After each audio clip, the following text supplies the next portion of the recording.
My name is Susanna Landis. I live in West Hartford. As an ESL teacher, I've had Syrian students, and I can only imagine how terrified they are and angry they are now. We call you John because you are accessible to us, and we thank you for that. I would like to know how many of your fellow congresspeople are as accessible as you are. I think, suffice it to say, with a body that's rated at 9% popularity amongst Americans, that no matter how I feel, I don't think a lot of people would share my belief that, but I said this at a hearing the other day when someone was asking me about the frustration of dealing with people in the Tea Party, or people that may disagree with my point of view. I said, well, of course it's frustrating, but these are, for the most part, reasonably decent people when you talk to them one-on-one.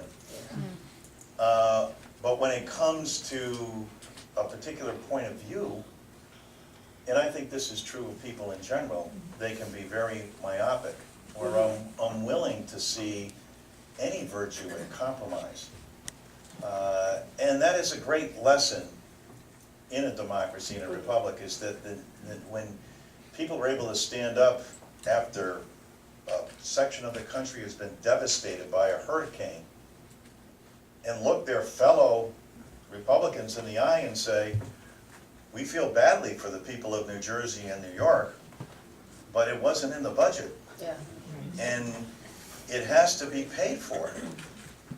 It was a natural disaster. No count. We came here to deal with a deficit, and this will only add to it. And so what happens is when you become myopic and not open, then I think you limit your responsibilities. For so long, for too long, the whole discourse in this country has been what one philosopher said is rock logic versus water logic.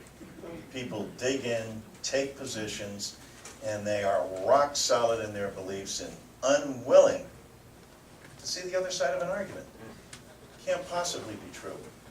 I mean, in the New York Times today, all it did was talk about how the other side was saying, well, see, this only demonstrates that President Obama is weak. I think it demonstrates that he's strong. I think it demonstrates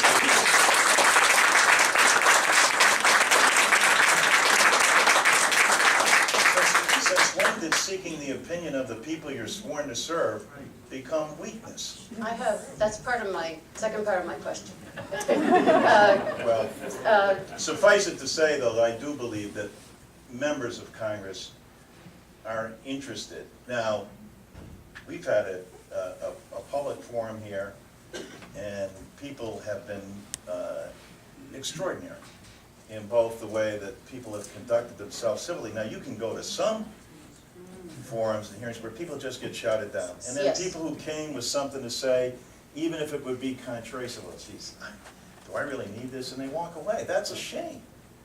Not in these forums. And I'm very proud of the fact that we do an awful lot of these. And it can be very frustrating for me, I believe you.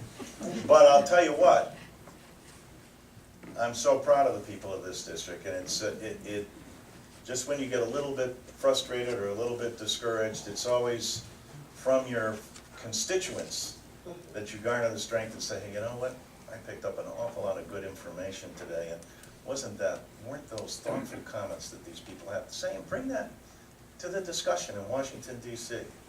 I'll tell you, we wouldn't be in the fix we are right now if we had more people sitting down and reasoning and coming to, if we have more water logic.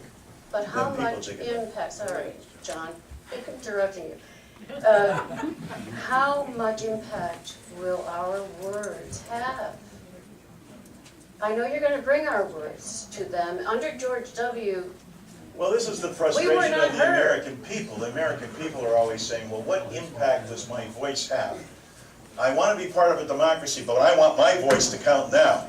I'm very patient, but I want it to happen now. And as we know from history and experience, that The civil rights movement didn't happen overnight. The environmental movement didn't happen overnight. Rights are always gained, and they don't happen either, contrary to popular belief, in Washington, D.C. It doesn't happen because somebody in Washington, D.C., and I hear this all the time, what we need is more leadership in Washington, D.C. Well, yeah, any amount of leadership is welcome anywhere, but guess what? Change doesn't happen in Washington, D.C., it happens out here. It happens because citizens come together. And as John Kennedy once pointed out in a very famous statement about leadership, he said it goes back to that old French lieutenant in Napoleon's army who said, "Which way are my troops going so I can get in front of them and lead?"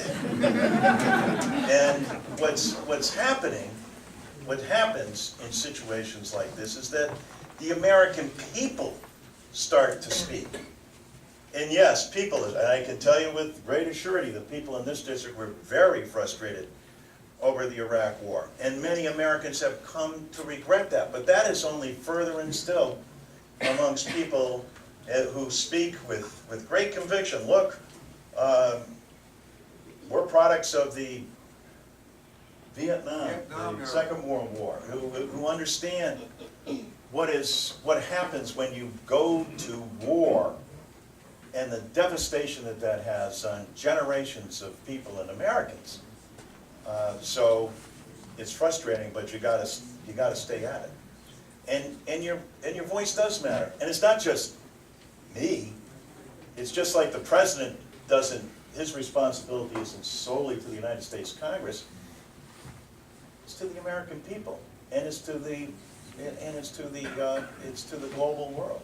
It's just that's the way it is, and you just have to stay at it or give up. And I just could never see giving up as any kind of alternative. Thank you.